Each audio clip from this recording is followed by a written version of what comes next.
Ja nüüd me hakkamegi rääkima nendest väärtustest ja asjadest ja mulle väga meeldis lause, mis ütles, et omade elud on väärt. Vahet ei ole, sest et see, kes teil appi saadeti, on täpselt samamoodi teie meeskond, tuleb teile appi. Nemad olid seal hädas, neid oli vaja päästa ja samamoodi seal punkris.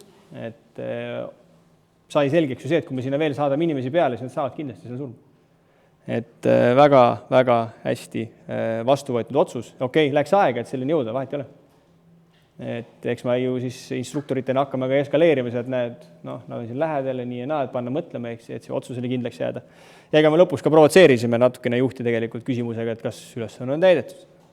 Ehk siis lootus oli see, et ei ole, et panen pundi kokku, lähme tagasi.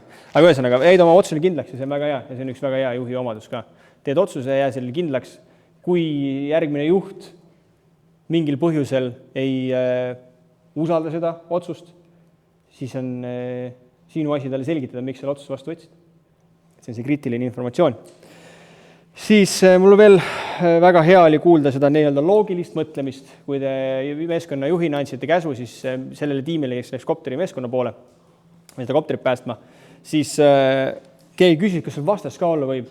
Ja mul niimoodi üle õla vastas oli, et ei no alla ta ju lasti ju, siis keegi seal on.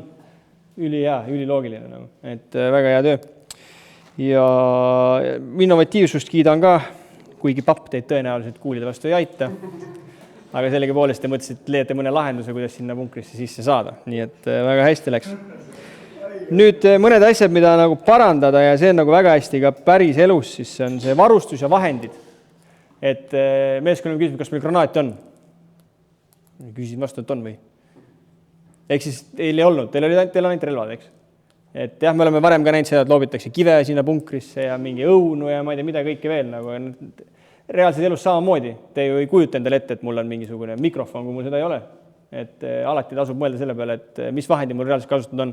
Ja kui mul neid ei ole, siis tuleb saada hakkama nende vahenditega, mis on parasjagu olemas on. Siis kriitilise info juurde tagasi tulles, et seal ukse peal läks teil peaaegu vaidluseks. Et mis mõttes me lähme ära? Et ei lähe, on ju. Ja minu arust selles momendis hästi kriitiline info oleks olnud edastada siis oma meeskonna liikmetele, võib-olla kuidagi see levis ka, aga see jää nagu pinnale, et meil punkris on juba surnud inimesed. See on väga-väga oluline informatsioon, miks me ei saa edasi minna. Siis muidu mõtlevad, mis mõttes me ei lähe edasi, me seisame kõik õues, mingi uks on meil lahti ja kuskil keldrisse minna, eks ju. Nad ei saa sellest otsusest aru, see nagu me rääkisime, eks ju, see aeg, väärtused ja suhted, eks. Ja mõni mõtleb, et nagu, et aga me oleme võimelised operatsiooni täitma. Aga kui ta saaks teada, et ei, meil 4 inimest surnud siin juba, siis võib-olla kohe see muutuks. Et siin on hea näide võib-olla see Bin Ladeni hävitamise operatsioon, mida USA eriüksus siis kunagi aastaid tagasi tegi. Et nad läksid sinna objektile seal Pakistanis, eks, ja neil kukkus üks kopter alla. Seal samas objektil kukkus kopter alla. Ja õnneks keegi viga ei saanud, nad said oma operatsiooni lõpuni viia, aga mis te arvate, mis oleks juhtunud selle operatsiooniga, kui selles kopteris oleks näiteks 5 vigastatud olnud? Täielik kohe oleks jah, reprioriseeritud see, et omad on olulised, vahet ei ole, mis see nagu high value target seal on. Selle Bin Ladeni me saime ühe korra kätte, me saame teist korda kätte, aga see oleks muutunud kohe automaatselt päästeoperatsiooniks. Sest seal arvestati omade väärtuseluga ja see on hästi oluline nagu kriteerium, et oma meeskonda koos hoida, siis ei saa nii-öelda inimesi kuluvahenditele tegelikult ja lõppkokkuvõttes käsitleda. Ja see on igapäev elus täpselt samamoodi. Inimesed põlevad läbi, depressioonid, stressid, kõik asjad nagu. Et väga hästi ülekantav tsiviilellu, nii et selle peale tahab kindlasti mõelda.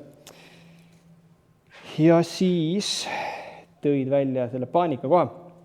Mäletad, kui me rääkisime sellest tunnel nägemisest, see natukene nagu sarnane situatsioon.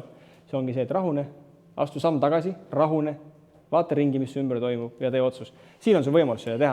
Vahet ei ole, sul natuke krutitakse seda aega peale, aga tegelikult sul on nii palju aega ikka. Instruktor näeb, mida sa teed. Ja kui sa reaalselt teedki korraks selle liigutuse nii-öelda läbi või kas või nagu siis oma olekus selle läbi, mul rahunen, ma vaatan ringi, mis siin toimub ja teen otsuse, see on väga hea koht, kus seda harjutada. Nii et väga head selle välja tõid, sest see on midagi, mida sa teadvustad endale ja kindlasti koht, mida sa saad endas väga hästi arendada. Nii et hea töö. Aga aitäh, Rainer!